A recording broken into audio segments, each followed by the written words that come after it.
Olá para todo mundo, seja muito bem-vindo ao Perspectiva, programa da TV Assembleia Legislativa de Mato Grosso do Sul, sempre debatendo temas atuais e pertinentes para esse momento da pandemia da Covid-19. A gente está trazendo aqui assuntos relacionados à saúde pública, também à economia, projetos de infraestrutura, e agora a gente vai falar sobre um grande projeto que impacta o comércio de toda a América Latina, é a Rota Bioceânica, a rota de integração da América Latina, que vai interligar os oceanos Atlântico e Pacífico numa única rota, num único trajeto.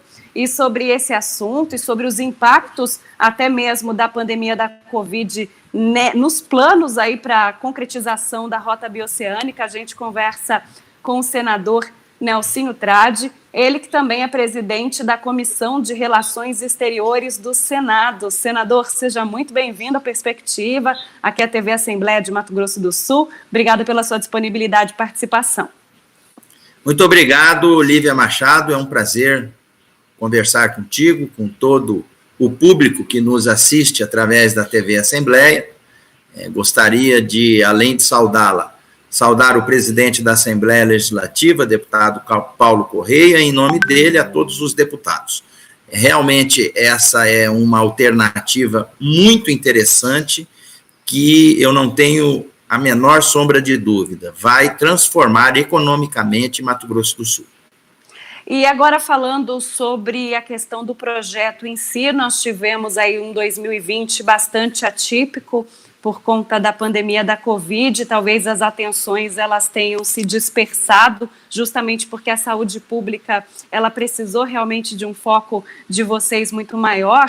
E como é que ficou essa questão da Rota Bioceânica? Ficou paralisado? Vocês continuaram trabalhando? Tivemos atrasos? Como é que está sendo encaminhado? Bom, não posso negar que houve um certo prejuízo, assim como tudo nas nossas vidas, porque esse vírus ele está ao nosso lado e só não enxerga quem não quer. Eu costumo dizer, eu levo uma comparação com aquelas corridas que tem de carro, de Fórmula 1, de Fórmula Truck, de Stock Car. Quando você tem um acidente na pista, entra um carrozinho na frente e breca todo mundo para trás, é o safety car. E é isso que esse coronavírus fez com a vida de todo mundo. Nós tínhamos realmente planejado muitas atividades no decorrer desse ano, mas você não pode ficar olhando o tempo passar, você tem que buscar alternativas, como nós estamos buscando nessa entrevista, você daí da sua casa, eu daqui da minha, e se comunicando com o público. E a gente fez a mesma coisa. As reuniões que deram para serem feitas a nível remoto, através do Zoom, nós fizemos.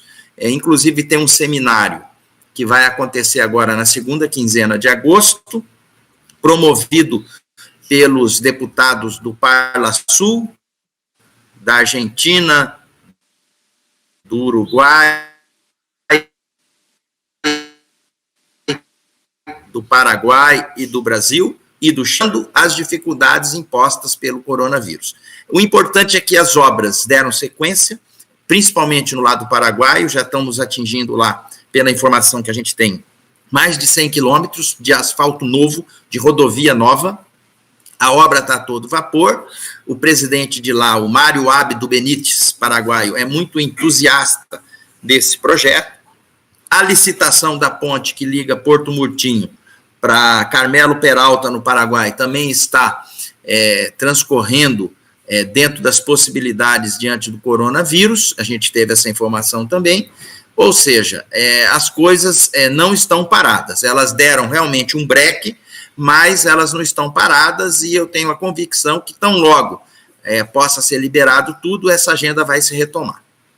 E, senadora, além do senhor estar à frente dessa Comissão de Relações Exteriores do Senado, o senhor comentou a respeito até de um evento que vai ser realizado agora em agosto, que diz respeito ao Parla Sul, ao qual o senhor também está à frente. Qual que é a importância da união dos países aqui sul-americanos, dos países latino-americanos, estarem unidos justamente pensando em projetos que visam aí um futuro bastante promissor para a gente? Olha, primeiro que se estabelece uma parceria. entre esses 4 países, Brasil, Paraguai, Argentina e Chile. E uma parceria é igual a um casamento. Para ela dar certo, tem que ser bom para os 2 lados. E os 4 países envolvidos estão muito entusiasmados nessa questão. Entra presidente, sai presidente, muda de ramo ideológico, mesmo assim, aquele que assume, eu dou aqui o exemplo, tanto do Uruguai quanto da Argentina, estão realmente entusiasmados com essa rota bioceânica. Por quê? Ao invés dessa rota ser como é hoje, através do Porto de Santos, indo pelo Atlântico, dando a volta em todo o litoral brasileiro, até chegar lá no Canal do Panamá, ou mesmo vindo por baixo, passando pelo sul da Argentina, pela Patagônia, para poder atingir para lá, essa rota é muito inteligente, porque ela leva uma redução de 8.000 quilômetros marítimos, 14 dias de viagem a menos, e uma redução de 40% a 60%, dependendo do produto, no frete. Ou seja, o pessoal falou, mas o pessoal de outros estados vão ser contra. Ninguém vai ser contra, porque vai baratear para todo mundo. Essa rota é muito inteligente, ela foi concebida há 50 anos atrás, e só agora ela está saindo do papel. Há que se destacar também o apoio que a gente tem tido por parte aqui do governo do estado, na pessoa do governador Reinaldo e do secretário Jaime Verruc, na certeza de que essa é uma grande alternativa de uma mudança socioeconômica para Mato Grosso do Sul. Imagina você passando por aqui as cargas que vão para o continente asiático, por Campo Grande, no terminal intermodal de cargas, no Porto Seco, passando lá para o Porto Murtinho. São 4 portos fluviais que está sendo viabilizado lá, parece que 2 já estão prontos, numa cidade como Porto Murtinho, que carece de emprego, carece de movimento econômico. Então, realmente, isso é algo que eu peguei como sendo um ponto de honra para o meu mandato. Vou tocar isso para frente, porque sou um apaixonado por essa rota e acho que ela vai ser a redenção econômica para todos esses países envolvidos. Só para você ter uma ideia, eu estou falando demais aqui, mas ela vem chegando na cabeça. Eu não senador. Perder o raciocínio. O presidente do Chile, o embaixador do Chile em Brasília, já fez 2 almoços de trabalho, reunindo mais de uma dezena de pessoas para poder dizer do entusiasmo deles com essa rota bioceânica, com apoio total do presidente do Chile. Em relação à questão aqui do Paraguai, a gente não precisa nem dizer, porque eu estive na assinatura da licitação da rodovia no Chaco Paraguaio, lá em Carmelo Peralta, com o presidente Mário Abdo Benítez. E ele é um presidente jovem, um presidente empreendedor. Ele já botou data para inaugurar, ele quer inaugurar em abril de 2023. Para você ver, não está tão longe. É uma obra complexa. O Chaco Paraguaio equivale ao nosso Pantanal e é totalmente desabitado. A rodovia está rasgando aquilo de fora a fora, dentro de uma questão de preservação ambiental, ou seja, além dessa questão econômica, que é a exportação de grãos, nós temos também a questão do turismo. Já fizeram o trade turístico daqui, do Mato Grosso do Sul, já fez essa rota e já identificou pontos turísticos que poderão ser disponibilizados para a população. Você vai pegar seu carro aqui, com 1.800 quilômetros, você vai chegar no Chile. É como se você pegasse o carro daqui e fosse para o Rio de Janeiro. Então, isso tem um significado. Aí eu fui na Universidade Federal fazer uma palestra, aí levantou um daqueles alunos sabido e falou assim, vem cá, vocês estão pensando em atividade econômica, atividade turística, por que vocês também não focam no intercâmbio cultural entre as universidades desses países? Olha, as coisas vão brotando e a situação realmente é digna de louvor. Uma vez, no final do ano passado, eu estava no gabinete e recebi uma visita do embaixador da Indonésia, que é justamente um dos países que fica ali no leste asiático. Eu comentei com ele essa rota. Ele tinha um olhinho puxado assim, ele arregalou o olho desse tamanho e falou o seguinte: isso é inacreditável, eu posso trazer meus colegas embaixadores para o senhor explicar isso? Pode.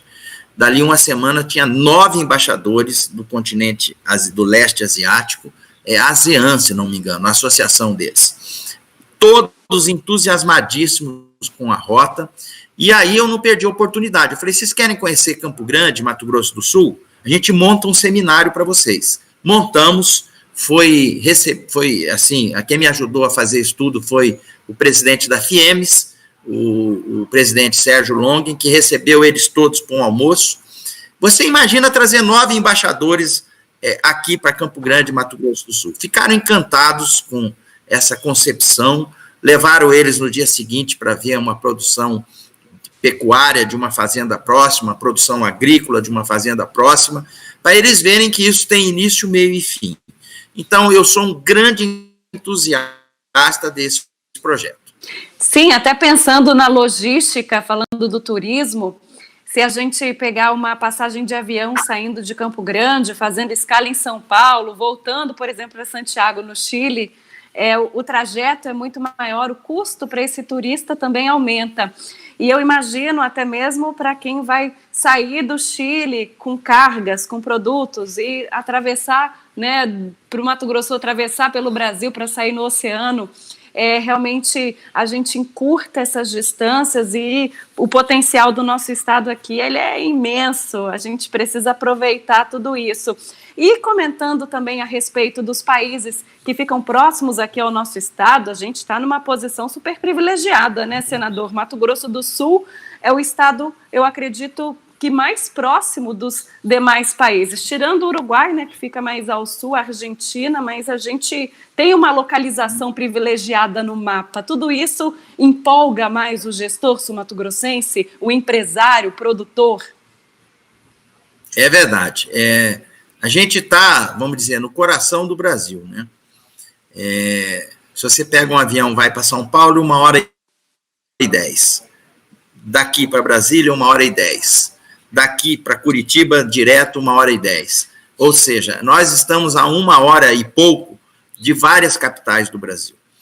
Isso é um presente que Deus nos concedeu, botando o nosso estado, a nossa capital, no coração do Brasil.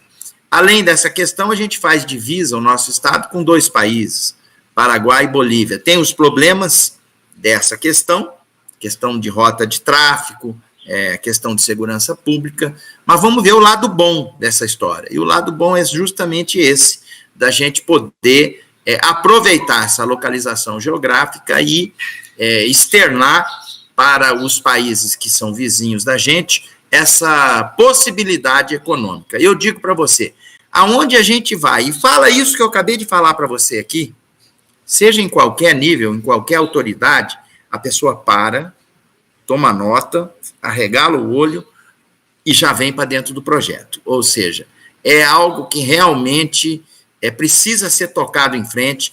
O presidente Bolsonaro, na mesma hora que soube sobre isso aí, deu todo o apoio, determinou ao ministro Ernesto Araújo, do Itamaraty, o chanceler, para colocar um técnico deles, que é o ministro Parkinson, João Carlos Parkinson, só para cuidar dessa questão. A gente trouxe aqui também, num desses seminários, o próprio chanceler. Nunca na história de Mato Grosso do Sul veio aqui um ministro das Relações Exteriores, ele veio e já determinou de pronto abrir um escritório do Itamaraty aqui em Campo Grande, no Mato Grosso do Sul, justamente para cuidar dessas situações todas, desses desdobramentos todos. Eu fico muito feliz porque a gente acaba vendo que um sonho está saindo de ser sonho e virando realidade.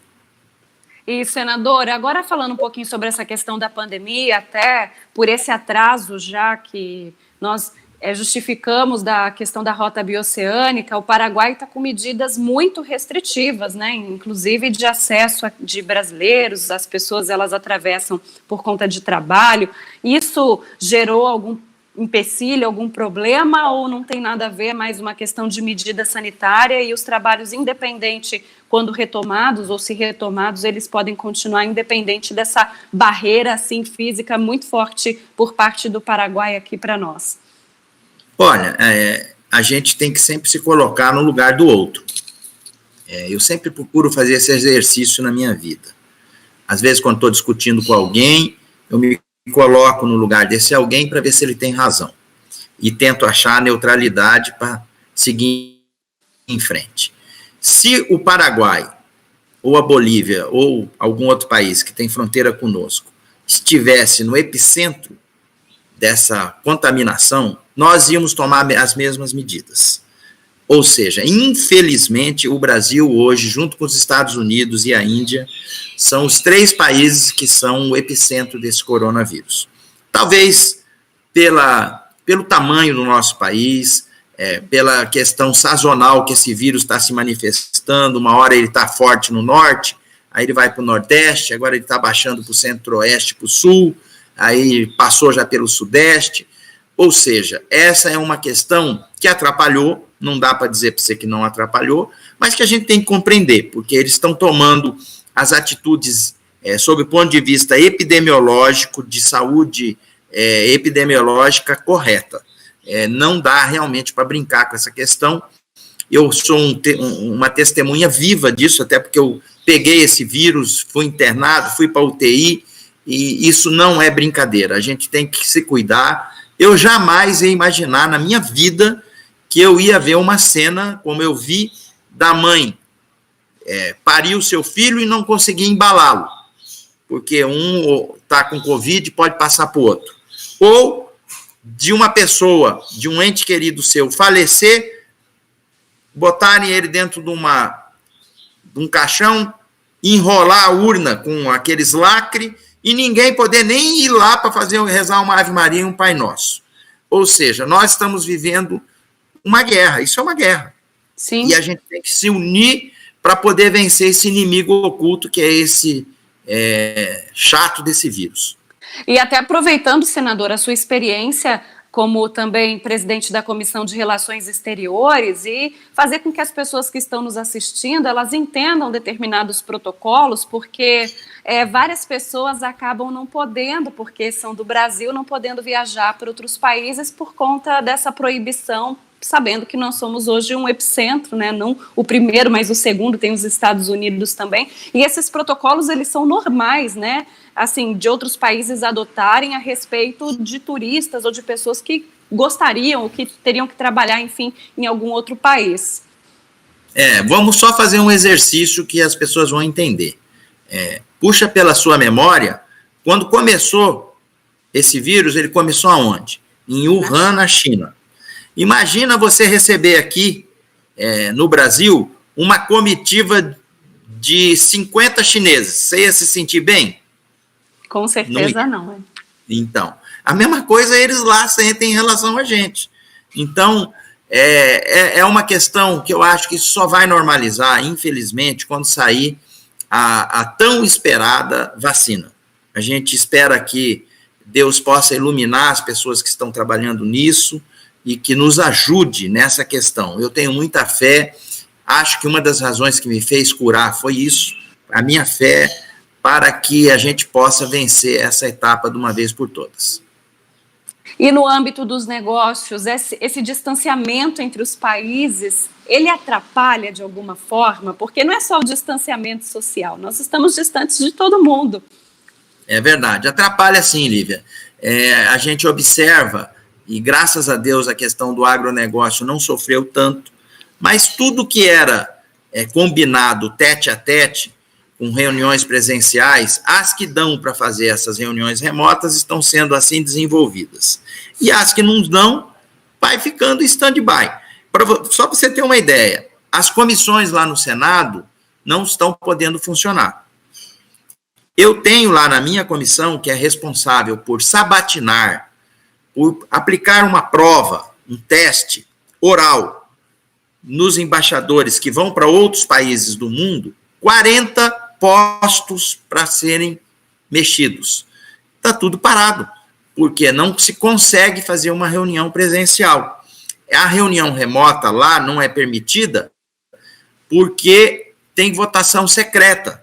E ainda não descobriram um jeito de fazer votação secreta aqui pelo sistema Zoom. Só para você ver como que está impactando. São detalhes que está impactando. Sim. Por exemplo, ontem foi o Dia dos Pais.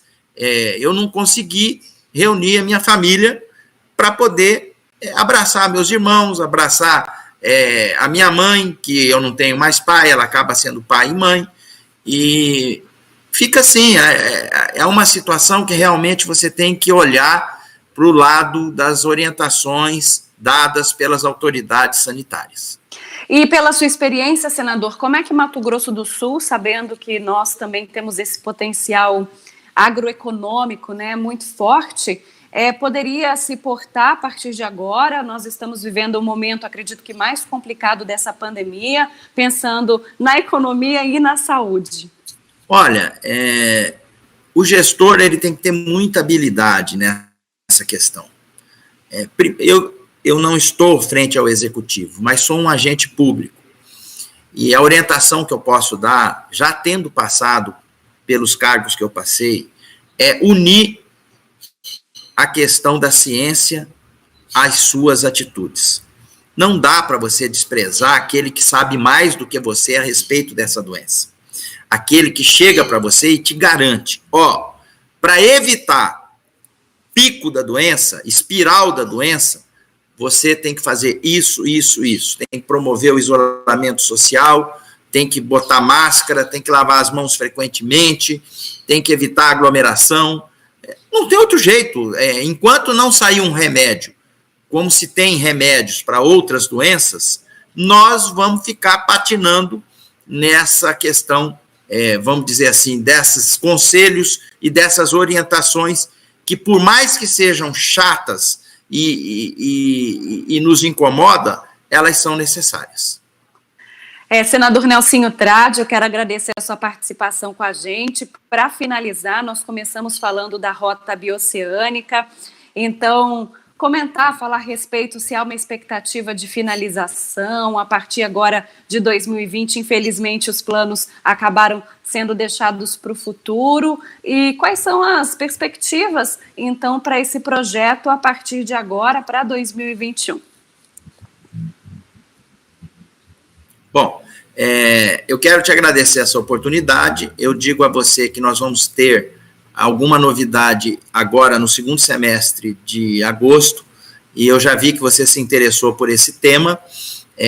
A gente vai organizar com a nossa assessoria para passar para você todas essas novidades oriundas desse seminário, que vai acontecer de forma remota também, com a participação dos 4 países e de países que se interessaram. No caso aí, a Bolívia se interessou, Uruguai se interessou, Venezuela se interessou, todos os países latino-americanos se interessaram. É lógico, porque por estarem próximos, vão se beneficiar com essa questão.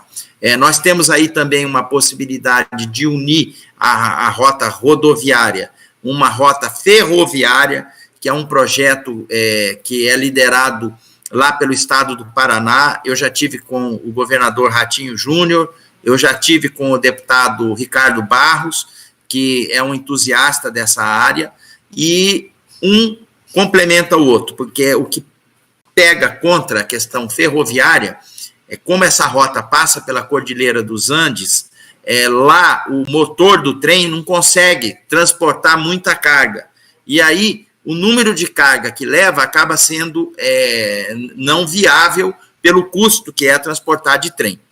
Mas nós estamos num tempo de tecnologia, uma hora alguém vai descobrir alguma coisa para poder vencer essa questão da natureza. Do mais, agradecer mais uma vez essa oportunidade e dizer que eu estou à disposição para qualquer esclarecimento. Tá certo, então, quero agradecer mais uma vez, senador Nelsinho Tradi, participando com a gente aqui do Perspectiva. Nós estamos falando desse assunto especificamente da rota bioceânica, importante para a economia do Estado, do país, da América Latina como um todo. Obrigada pela disponibilidade. E você que gostou do nosso programa, que acompanha o Perspectiva da TV Assembleia, não deixe de acompanhar a programação da TV no canal 9 da NET, a programação da Rádio Assembleia e também compartilhar o nosso link que está aí na tela com seus amigos e familiares. Voltaremos numa próxima edição com um novo tema e até lá. Tchau, tchau.